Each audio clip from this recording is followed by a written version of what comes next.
feel like pag you're trying to overcome a bad habit, parang a good way to parang stop doing that bad habit kung ano man yan is like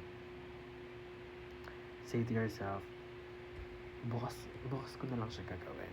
Like ipagpabukas mo na lang. And like, you know, every time na you get the urge to do that thing na gusto mong huwag nang gawin, just say, bukas ko na lang gagawin. Diba? Parang, just like, pag pinagpapabukas natin yung mga bagay na dapat natin gawin, and most of the time, hindi na natin nagagawa. So, why not use that to your advantage? Like, use that sa mga bagay na dapat mo nang tigilan. Like, maybe like, pag you get the urge to